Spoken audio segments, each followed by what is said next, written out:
The current group of Boston players, the ones that will attempt to stop the Cavs' run of dominance in the Eastern Conference Finals, can largely be traced back to James.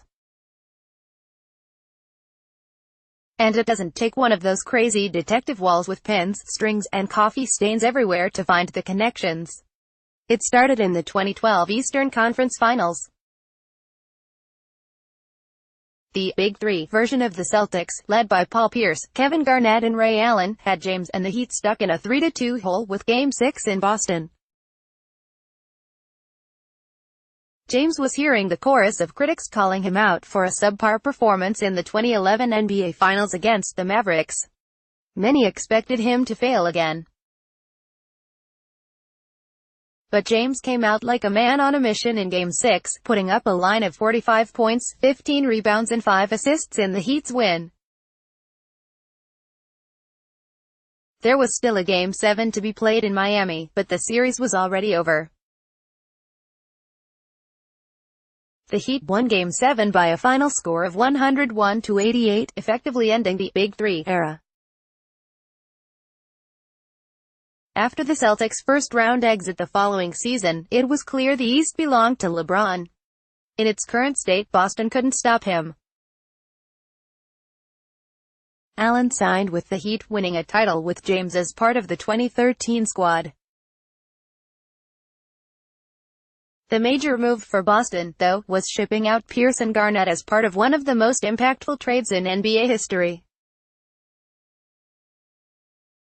In the summer of 2013, the Celtics sent Pierce, Garnett, Jason Terry and DJ White to the Nets in exchange for Gerald Wallace, Chris Humphries, Marshawn Brooks, Chris Joseph, Keith Bogans and 3 first-round picks, 2014, 2016 and 2018, plus the ability to swap first-rounders in the 2017 NBA Draft. Brooklyn was in win-now mode, so the Nets made a splash in acquiring a couple of aging stars. But would the Celtics have made this move if the previous team managed to get past James? Does general manager Danny Ainge run it back one more year? It's possible. But what we do know is the trade greatly changed the trajectory for both franchises. The players didn't bring much to the table, but the picks were enormously valuable in giving the Celtics immediate contributors and a foundation for the future. The 2016 pick became Jaylen Brown. The 2017 swap became Jason Tatum after another trade with the 76ers, who selected Markelle Fultz with the number 1 overall selection. You know, this Jason Tatum. At King James follow back, it's Larry Hughes' nephew from St.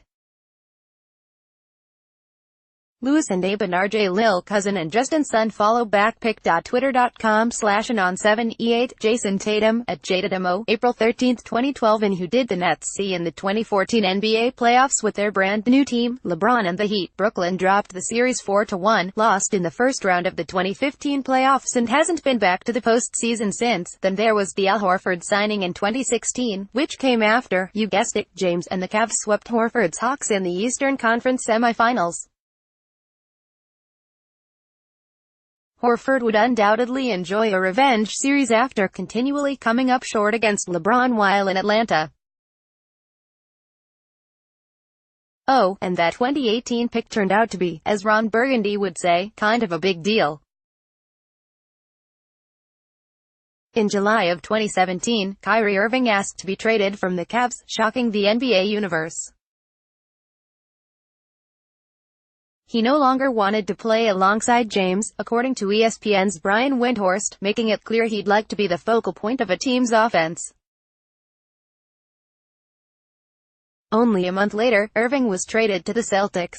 The Cavs acquired Isaiah Thomas, forward Jay Crowder, center Ante Zizic and that 2018 first-round pick.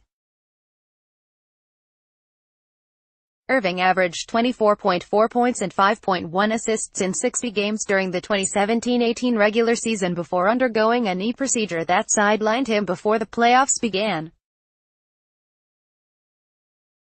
The new Cavs players struggled to find any rhythm with James, and Cleveland eventually moved Thomas and Crowder in separate trades, netting Rodney Hood, Jordan Clarkson and Larry Nance Jr.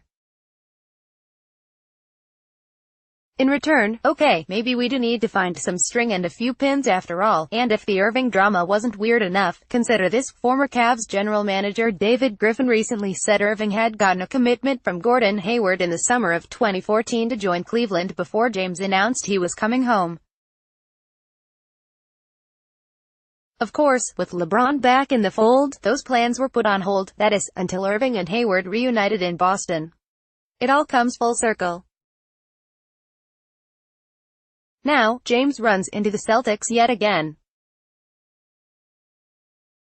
He has scored 994 playoff points against Boston, the most by any player against a single team in postseason history.